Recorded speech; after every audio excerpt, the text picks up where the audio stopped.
On va commencer. Donc, salut à tout le monde. Soyez les bienvenus à cette formation organisée par Tezos Côte d'Ivoire. Voilà, dans l'intention de donner un maximum d'informations sur la blockchain de Tezos pour permettre aux uns et aux autres de pouvoir s'accaparer et de bénéficier des bienfaits de cette blockchain.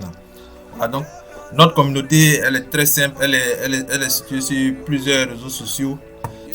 Donc, comme je le disais, nous sommes sur plusieurs réseaux sociaux, notamment sur Twitter ici.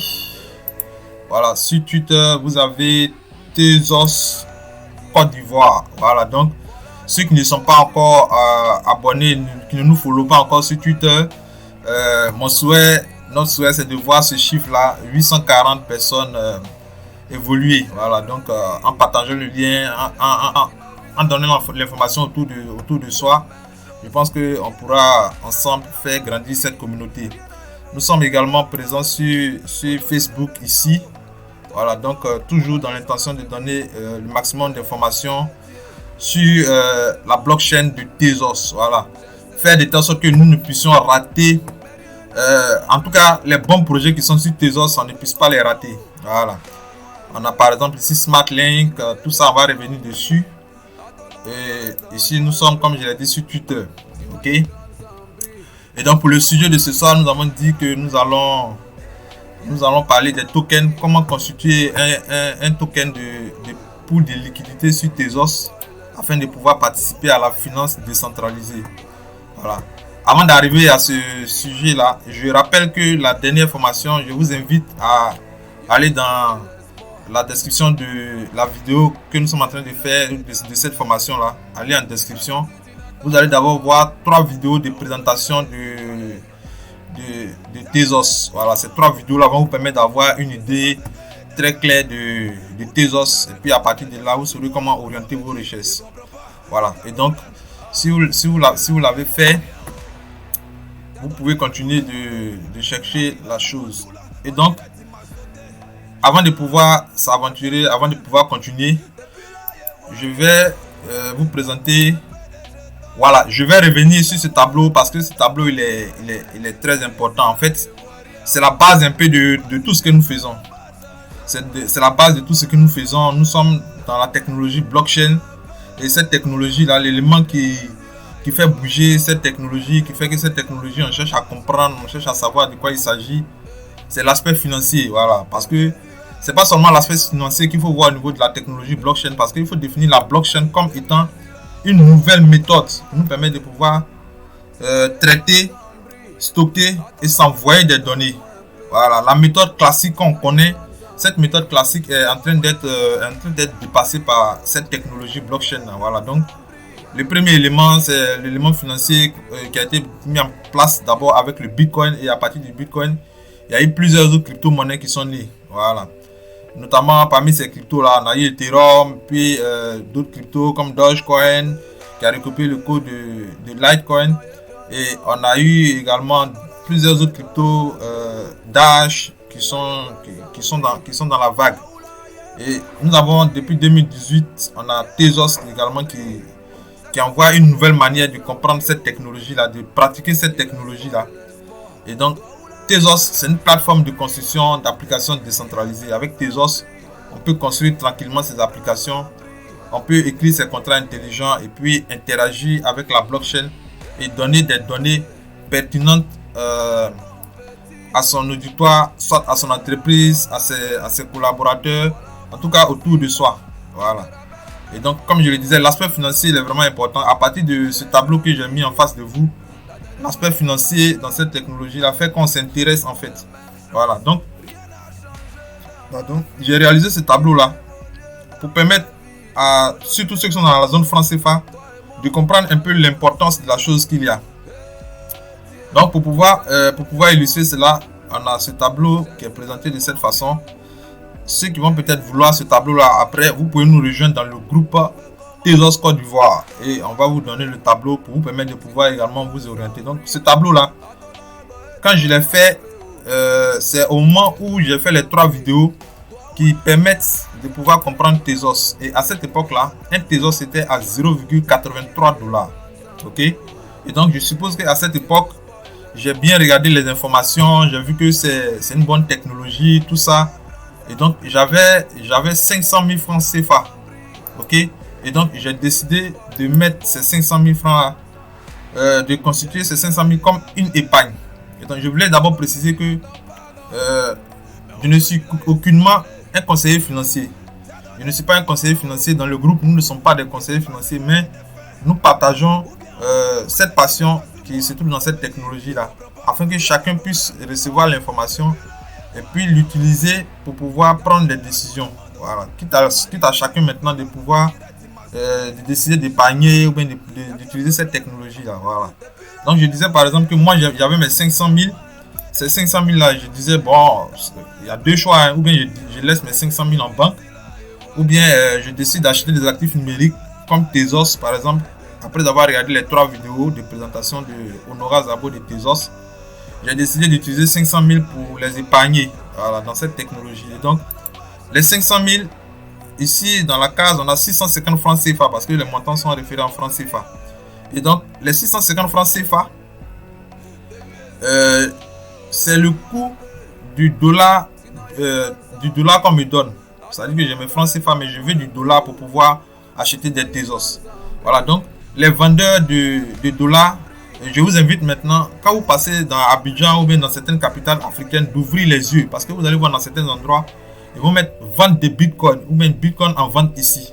Voilà, donc généralement, il y en a qui vendent le Bitcoin à 700, il y en a qui vendent à 650, il y en a qui vendent à 620. Sur Ejara, par exemple, la plateforme que nous utilisons pour pouvoir acheter des Tezos, du Bitcoin, la plateforme, l'application qui est en train de faire feu en ce moment sur l'Afrique. Sur cette application-là, on vend le Bitcoin à 620. Voilà, donc je suppose par exemple vous avez eu votre dollar avec quelqu'un qui vous a fait ça à 650. Et donc, mes 500 000 me permettent d'avoir 769 $. Ok? Et donc, les 769 $ que j'ai eu, j'ai l'intention d'acheter des Tezos.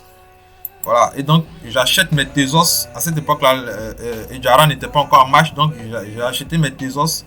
Et ben, 769 $ m'ont permis d'avoir 927 Tezos. Ok? Et donc, facilement, avec mes 500 000, j'ai reçu 927 Tezos. Et ces 927 Tezos là, je dis, bon, moi, mes Tezos, je n'ai pas à les utiliser dans tel ou tel produit parce qu'à cette époque-là, les produits de la finance décentralisée n'étaient pas encore en marche. Donc, j'avais simplement décidé de mettre mes Tezos dans le portefeuille et de les déléguer. Voilà. Et pour rappel, lorsque vous déléguez vos Tezos, vous recevez chaque 3 jours de nouveaux Tezos parce que vous participez à la validation des transactions dans le réseau. Et pour être un validateur, on a besoin d'avoir 8000 Tezos afin de pouvoir valider les transactions au niveau de la plateforme Tezos. Voilà. Donc, Africains, essayons de nous réveiller. Les entreprises qui sont dans le domaine financier, qui cherchent à investir, qui cherchent à élargir les champs d'investissement, vous pouvez être dans ce réseau-là pour être des bakers. C'est comme ça qu'on les appelle, les validateurs du réseau. On les appelle les bakers. Donc, vous pouvez être des bakers. Et donc, mes 927 Tezos, je les ai mis tranquillement au chaud dans un portefeuille où chaque 3 jours, ça me rapporte des nouveaux Tezos. Voilà. Et au jour d'aujourd'hui, je vais regarder le coût du Bitcoin. Je regarde le coût du Bitcoin pour pouvoir voir ça dans le groupe. On a un bot qui nous permet qui nous aide pour pouvoir voir le prix. Donc, qu'est-ce que je fais? J'écris P-Price. En même temps, je rappelle que ce bot là, il permet de voir le prix de tous les tokens qui sont sur la blockchain de Tezos. Voilà. Donc ici par exemple, je vais voir le prix de XTZ. Voilà. Donc je mets Price, je mets Price XTZ et puis je valide. Voilà. Lorsque je valide, en ce moment, un Tezos est à 3,1 $. Ok. J'espère que vous voyez ce côté là. Vous voyez le prix avec moi. C'est bon, on le voit.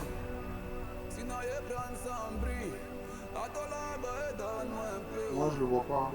Je suis sur le téléphone. Non, si tu es sur le téléphone et que tu ne vois pas, c'est que tu n'as pas la dernière version de Telegram. Voilà. Pour rappel, il y a moins de 2 semaines, Telegram a fait une mise à jour. Voilà. Et cette mise à jour-là, elle permet de pouvoir avoir toutes ces options que nous utilisons en ce moment. Donc, si vous êtes dans la salle et que vous n'arrivez pas à voir, c'est que vous n'avez pas la dernière version de Telegram. Voilà. J'ai le deuxième écran, je vois, mais comme c'est sur le téléphone, je pense que c'est un peu petit en fait. Ok, d'accord, d'accord. Ok, ok, d'accord. Donc, ça est directement dans le groupe. Le prix, le 1 Tezos est en ce moment à $3. Donc, ici, mes 927 Tezos que j'ai acheté à cette époque-là, je les ai mis au chaud tranquillement dans mon portefeuille. Et puis, nous sommes au jour d'aujourd'hui. J'ai dit, bon, je vais regarder mon investissement. Ça fait 3,1 Tezos que j'écris ici. Donc, du coup, les 927 Tezos ont maintenant, avec l'évolution du temps, les 927 Tezos ont une valeur de $2873. Ok? $2873. Et donc, quand tu veux revendre les dollars Bitcoin ou bien les dollars Bitcoin, généralement les vendeurs avec lesquels tu as acheté, ils vont te reprendre autour de 550. Voilà, 550, 520, ça va dépendre. Cette option-là, Ejara est en train de travailler dessus pour que ça puisse venir sur Ejara, pour qu'on puisse faire les échanges de personne à personne. Je suis inscrit sur Ejara, je vais vendre mes Tezos, ou bien je vais vendre mes Bitcoin, ou bien je vais vendre mes Ethereum sur Ejara, ça sera très facile à faire. Voilà, donc j'invite encore les uns et les autres à télécharger cette application-là et puis à la pratiquer. Il y aura bientôt une mise à jour qui sera très formidable qui va nous permettre de pouvoir faire beaucoup de choses. Ok? Et donc, du coup, je me retrouve avec 1 580 000. Voilà. Donc, moi, je ne sais pas quelle institution bancaire ou bien quelle banque il va me permettre de pouvoir économiser, comment on appelle, 500 000, déposer 500 000 sur mon compte tranquille. Et puis, en moins d'1 an ou bien en moins de 2 ans, je me retrouve avec un bénéfice de 1 080 000. Bon, je sais pas, hein, moi je sais pas. Moi je n'en connais pas. Si quelqu'un en connaît, c'est pas mauvais, mais moi je n'en connais pas. Ok? Donc c'est un peu cet aspect-là qui fait que la technologie blockchain, nous sommes en train de chercher à bien la suivre, pour bien la comprendre. Parce que il y a des sous à se faire.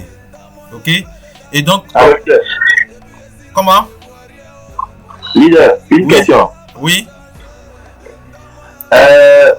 Tu as acheté dans le temps $927 et 927 Tezos, c'est ça? Oui, c'est ça. Et que tu mettais dans un portefeuille qui te rapportait des Tezos après un certain nombre de jours. Je n'ai pas pris ce calcul-là, je n'ai pas pris en compte les intérêts. Hein. Je n'ai pas pris. Oui. Je n'ai pas pris en compte. Non, j'ai pas pris en compte les intérêts. Quand je dis les intérêts, chaque 3 jours, quand tu mets tes 927 Tezos en staking, ou bien quand tu les délègues, chaque 3 jours, tu reçois un pourcentage, tu reçois de nouveaux Tezos en fait. Donc ça vient augmenter cette valeur-là. Donc aujourd'hui, autour de 1000 Tezos alors. Voilà, ça peut valoir, ouais, si c'est 1 an ou bien 2 ans, ça peut être autour de 1000 Tezos, ça peut dépasser. Voilà, donc j'ai pris cet exemple-là simplement. C'est-à-dire que les 927 Tezos là, ils ne vont pas rester 900, ce qui est un peu différent de Bitcoin. Bitcoin par exemple, si tu as 927 Bitcoin, sur 10 ans, c'est les 927 Bitcoin que tu as. Ça ne change pas. Parce que si Bitcoin, il fonctionne avec le proof of work. Ok? Et donc ici sur Tezos, c'est le proof of stake. Et le proof of stake fait que quand tu bloques tes Tezos comme ça sur une période, tu reçois de nouveaux Tezos chaque jour. Donc au finish, tu te retrouves avec une valeur de Tezos qui est de 3,1, qui est passé de 3,83 à 3,1 et puis qui ne cesse d'évoluer avec le temps. Et en même temps, ta quantité de Tezos que tu as évolue. Voilà, c'est la puissance de la chose qui est là. Il faut staker un certain nombre de Tezos, non? Ouais, le minimum de Tezos à staker, c'est 1. Le minimum. C'est-à-dire... Non, quand je dis 8000, ça peut être un validateur dans le réseau Tezos. C'est-à-dire que dans le réseau de Tezos, on a des validateurs de transactions. Ok? Si vous voulez avoir d'autres ressources, voilà, on peut venir sur le site officiel ici. Voilà, ça c'est le site officiel de Tezos. Sur le site officiel, on a beaucoup de ressources. Ok? Voilà, donc on peut venir sur le site officiel de Tezos. Tezos c'est quoi? Ouvrir un portefeuille, voilà, joindre tout ça, pouvoir construire sur Tezos et tous ces éléments. L'aspect que je voulais ressortir, c'est que sur la blockchain de Tezos, on a ce qu'on appelle les validateurs. Ok? Et donc les validateurs, ce sont les personnes qui sont chargées de valider les transactions au niveau de la blockchain de Tezos. Donc ces personnes-là, c'est pas n'importe qui, c'est pas tout le monde qui peut être un validateur. Pour être un validateur, il faut remplir certaines conditions. Notamment, la première de ces conditions-là, c'est d'avoir 8000 Tezos dans son portefeuille. Et ces 8000 Tezos, c'est en fait une garantie que vous vous engagez à bien valider les transactions dans le réseau. Voilà. Si vous faites des malversations, si vous ne le faites pas bien, vous pouvez perdre vos Tezos que vous avez mis en jeu. Voilà, donc du coup, ça fait que les gens, tous les validateurs sont obligés de jouer franc jeu. Ok? Et donc, ceux qui n'ont pas 8000 Tezos, ils ont la possibilité de déléguer les Tezos. Pour déléguer les Tezos, c'est simple. Tu ne transfères pas les Tezos au validateur, mais quand tu rentres par exemple dans certains portefeuilles, il y a un endroit où ils ont mis délégué. Tu cliques sur délégué et puis tu choisis le délégué. Une fois que tu choisis le délégué et puis tu valides, le système sait désormais que c'est ton délégué, c'est avec lui que tes 1 Tezos ou même tes 2 Tezos sont délégués. C'est-à-dire il utilise l'empreinte de tes Tezos là pour pouvoir valider les transactions. Et pour cette opération là, chaque 3 jours tu reçois des Tezos. Voilà. Sur d'autres blockchains par exemple, ils vont te dire que c'est du staking. Mais sur Tezos, on ne parle pas de staking, on parle de baking. Voilà, donc c'est un peu ce qui fait la différence entre... Il y a quelqu'un qui avait demandé qu'est-ce qui fait la différence. En fait, c'est ce qui fait la différence entre les deux. Voilà, donc je suppose ici que vos 927 Tezos que vous avez eu, vous les avez gardés durant tout ce temps, vous ne les avez pas vendus. Et en tenant compte simplement du fait que vous avez gardé les 927, vous vous retrouvez avec une valeur de 1 million. D'abord, vous vous retrouvez avec 927 Tezos qui peuvent être plus si vous avez délégué. Si vous n'avez pas délégué, que vous avez déposé simplement, vous vous retrouvez avec 927 Tezos. Et ça nous fait une valeur d'autour de 1 580 000. Voilà, pour un bénéfice de 1 million. Ok? Voilà, et donc vous avez un bénéfice de 1 million, comme je l'ai dit, sans tenir compte comment on appelle ça, du staking, de l'aspect staking. Voilà, donc c'est un peu ça. Ce tableau-là, il fait que nous devons bien ouvrir les yeux pour tomber sur les bons projets sur Tezos. Parce que à côté de ça, il y a de nouveaux projets qui sont venus sur Tezos, qui sont vraiment très bons. Ce sont de très bons projets qui sont sur Tezos. Et quand vous utilisez ce tableau-là pour faire vos calculs en tenant compte de ces projets-là, mais vous êtes content. Vous êtes content. Et donc, c'est un peu ce que nous allons essayer de voir dans la suite de ce que nous allons faire. Parce que sur la blockchain de Tezos, on a ce site-là, par exemple, qu'on appelle Teztool. Voilà, Teztool, c'est un site qui permet de répertorier l'ensemble des tokens qui sont sur la blockchain de Tezos. Voilà. Donc, il y a Teztool qui permet de faire ce travail-là. Il y a également, quand tu es sur KeePoSwap ici, quand tu es sur KeePoSwap et que tu cliques sur la partie stats, et en haut ici, tu cliques sur token. Voilà, tu as également ces mêmes statistiques. C'est-à-dire, ici, ça c'est la première page. La première page comporte 60 tokens. Et on a comme ça 5 pages. Donc, quand tu fais 50 tokens, pardon. Donc, quand tu fais 50 multiplié par 5, tu as 5 pages, tu as autour de 250 tokens qui sont sur la blockchain de Tezos. Ces tokens-là, c'est pas forcément tous les tokens qui sont sur lesquels il faut mettre de l'argent. Il faut regarder les projets qui sont sur Tezos, les projets qui sont des projets d'avenir, des projets sur lesquels on peut mettre des grains. Voilà, donc cette plateforme-là nous permet de pouvoir faire ça tranquillement. On a également ici Teztool. Donc Teztool de là, il répertorie également tous ces tokens qui sont sur la blockchain de Tezos. Voilà. Donc, je sais pas, on va s'arrêter à ce niveau-là pour voir s'il y a des questions. S'il n'y a pas de questions, on va continuer pour voir un peu où nous en sommes. S'il n'y a pas de questions, on va continuer. S'il n'y a pas de questions, on va prendre un peu de questions. Et s'il n'y a pas de questions, nous allons continuer. Donc, les gars, qui a des questions à poser sur le niveau où nous sommes arrivés avec ce qui a été expliqué? Est-ce qu'on comprend? Est-ce qu'il y a des questions à poser? Posez vos questions et puis en fonction de ça, on va attaquer directement notre thème de ce jour. Oui. J'ai une question. Oui, allez-y. Bon, présentement pour habiter au Togo, pour acquérir les Tezos, oui, j'achète les bitcoins d'abord. Oui. Je vais sur les plateformes des DEX oui, pour acheter maintenant les Tezos. Oui, oui. Je voudrais savoir si on peut avoir les bons revendeurs, les bons plateformes où on peut payer les bitcoins à des prix abordables. Ou bien s'il y a un benchmark, si quelqu'un a fait une liste comparative des différents sites où on peut payer les bitcoins, comparer les prix. Voilà. Bon, en fait, ce travail-là, moi, je l'ai pas encore perso, je n'ai pas encore fait ça. Je n'ai pas encore fait de comparatif de prix pour voir que... Non, je n'ai pas encore fait ça. Voilà. Donc, étant au Togo, je sais qu'il y a des points de vente de Bitcoin. Ça, il y en a.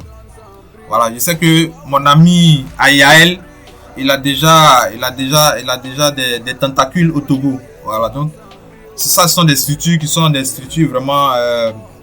c'est des structures qui sont crédibles. C'est vrai que quand vous allez aller là-bas, vous allez penser que c'est cher, mais c'est des structures qui sont crédibles.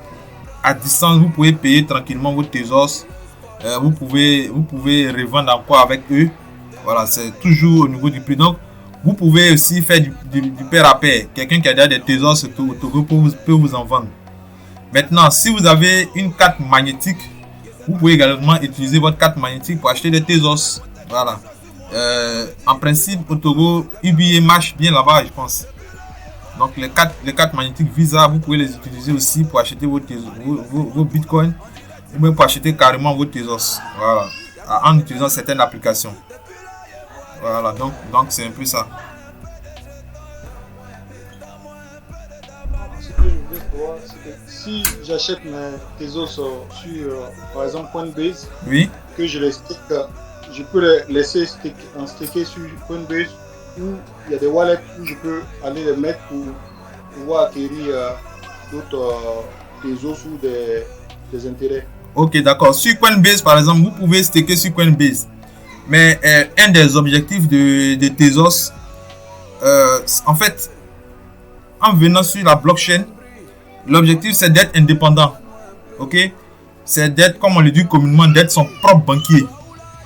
Et donc, moi j'ai mes Tezos. Si j'ai la possibilité de moi-même, à travers un portefeuille décentralisé, comme Ejara bientôt qui va offrir ce service très facilement, si j'ai la possibilité de pouvoir staker, mais tu as une clé Ledger, tu as à partir de ta clé Ledger, tu peux staker tranquillement tes Tezos. Voilà. Parce que sur les plateformes comme Coinbase, ce sont eux qui sont en fait les responsables de vos cryptos. Voilà. Sur Coinbase, les mots qui sont liés, la dernière formation que je vous invite à aller regarder encore en description de la vidéo. Cette dernière formation là vous montre que quand vous créez un compte, vous avez 12 mots. Et ces 12 mots là, ce sont en fait, c'est la clé de votre portefeuille. Voilà, donc, si vous êtes sur Coinbase, c'est Coinbase qui gère ça pour vous. Un matin, si Coinbase a fermé ça, bon, c'est fini. Voilà, alors que si vous-même vous avez le contrôle et que vous-même vous faites votre staking, alors vous êtes tranquille. Voilà, donc c'est ce que je tenais à apporter. Y a-t-il d'autres questions? Donc, si je mets par exemple sur la blockchain.com par exemple, là, c'est un wallet décentralisé ça. Blockchain.com, c'est un wallet décentralisé, mais il faut savoir le manipuler également parce que sur blockchain.com, il faut pouvoir récupérer ces 12 mots.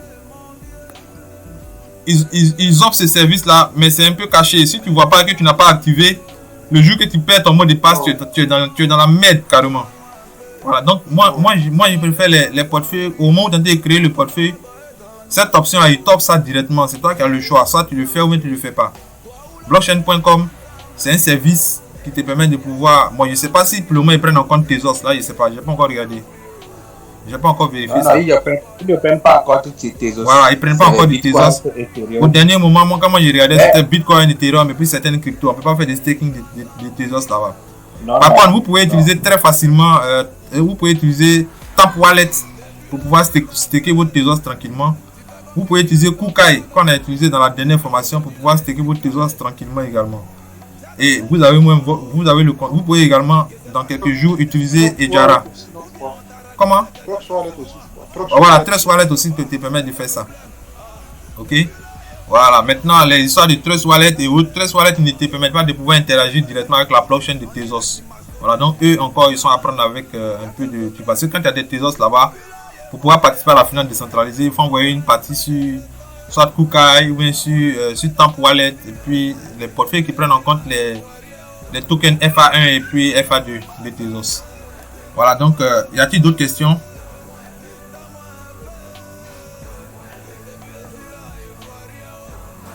Y a-t-il d'autres questions? Personne? Il n'y a pas de réponse? Allô? Oui, allô? Oui.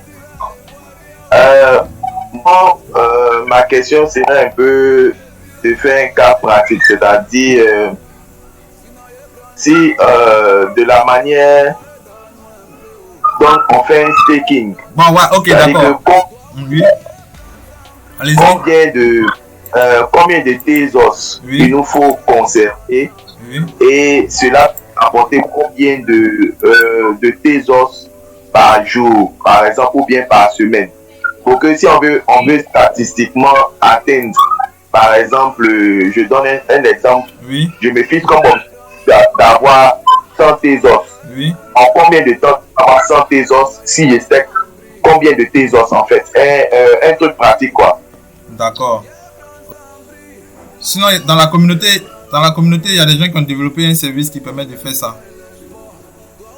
Qui permet de faire de calculer le nombre de Tezos que tu as sur la période que tu as, tout ça. Voilà, donc c'est que ce que je vais faire, comme le lien je l'ai pas ici, je vais mettre le lien plus tard en description de cette vidéo. Ok, voilà, le temps de chercher le lien, ça va peut-être prendre un peu de temps, donc je vais mettre ça en description. Je vais mettre le lien en description de cette vidéo. On est d'accord? Ce lien là, quand vous allez l'avoir, il va vous permettre de pouvoir avoir tous ces calculs là directement. Ok, et donc ce que je vais faire, je vais faire un cas pratique de staking de Tezos. Voilà, on va faire un cas pratique de staking.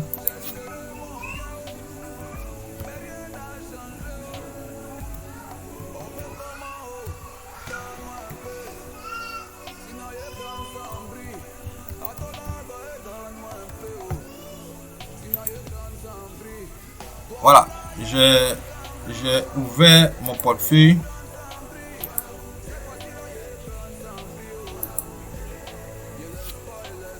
J'ai ouvert mon portefeuille. Ça c'est notre portefeuille Temple Wallet qu'on a ouvert, qui contient en ce moment 5,99 Tezos. Ok, et donc quand nous sommes sur le portefeuille Temple Wallet, on pouvait utiliser Kukai également.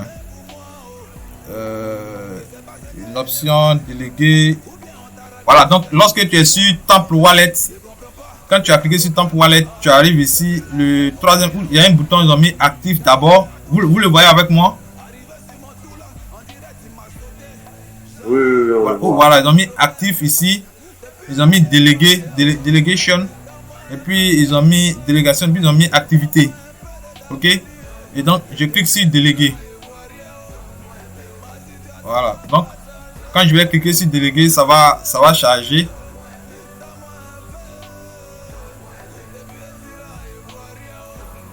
Je clique sur déléguer, ça charge.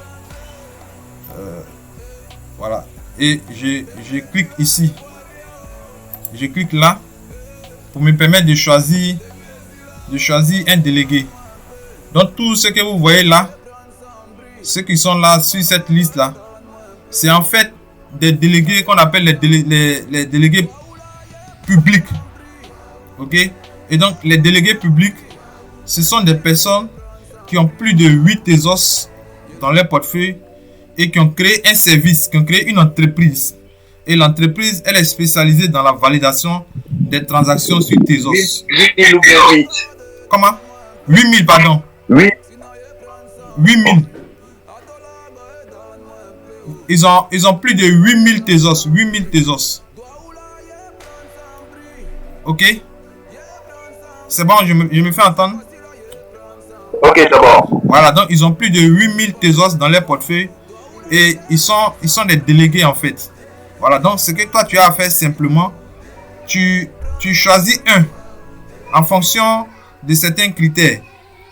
Ces critères-là, il y a un tableau que je vais également trouver pour mettre en description de cette vidéo qui montre en fait les performances des différents bakers en fonction de leur manière de régler, en fonction de leur manière de pouvoir être réactif, tout ça.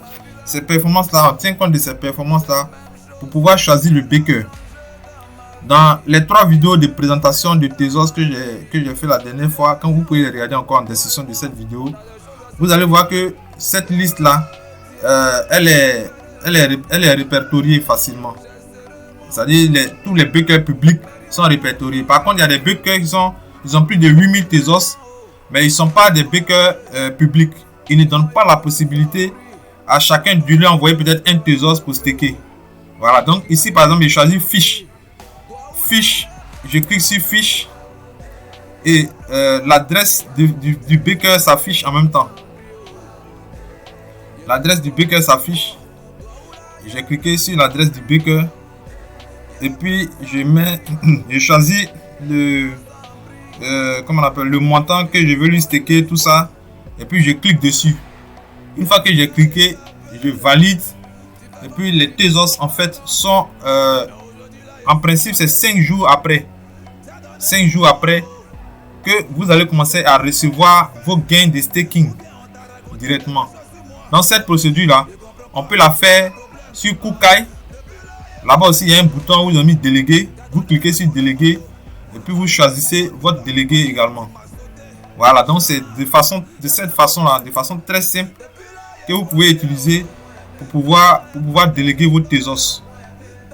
Une fois que vous faites ça, si vous avez fait ça en tenant compte des 927 Tezos que vous avez dans votre portefeuille, que vous avez mis les 927 Tezos là, c'est sûr que par jour, vous allez avoir au minimum, chaque 3 jours, pardon, vous allez avoir au minimum autour de 0,6, 0,7, 0,6 Tezos, 0,5 Tezos chaque 3 jours.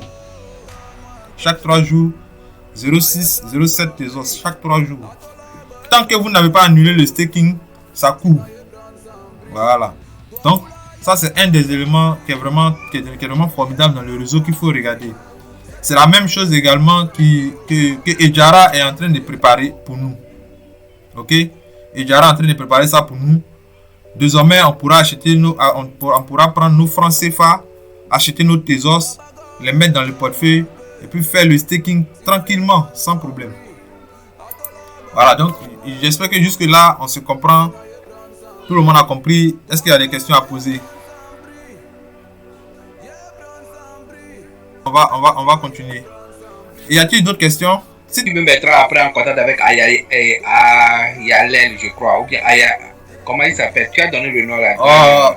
Mon ami Ferra Ayael. Bon, je pense que Ferra, peut-être que tu vas regarder cette vidéo là en différé, tu vas regarder ça, mais sache que la communauté Tezos Côte d'Ivoire te réclame quoi. Voilà, pour le moment, il y a nos collaborateurs, il y a nos amis, il y a nos gars de la communauté qui sont dans d'autres pays que ton service d'essai. Donc il faut manifester, il faut être présent en fait. Voilà. Donc on va tout faire. J'ai tout fait pour inviter Ferra dans le groupe pour que ceux qui sont dans ces différentes villes, pour le moment qui ne sont pas encore couverts par Ejara également en train de travailler très fort pour que nous puissions arriver dans ces différentes villes là. Donc voilà, donc vous allez avoir la possibilité de pouvoir acheter tranquillement vos Tezos sur Ayael. Bon, Non, Ayala n'a pas encore commencé à offrir les Tezos. Il avait promis qu'il devait le faire. S'il le fait, ça va être une bonne chose. Voilà. Donc, Ferra, tu as l'information. Il faut commencer à vendre directement les Tezos. Voilà. Donc, merci de prendre en considération cette doléance. Bon, les gars, on peut continuer. S'il y a des questions à poser encore, s'il y a d'autres questions, s'il n'y a pas de questions,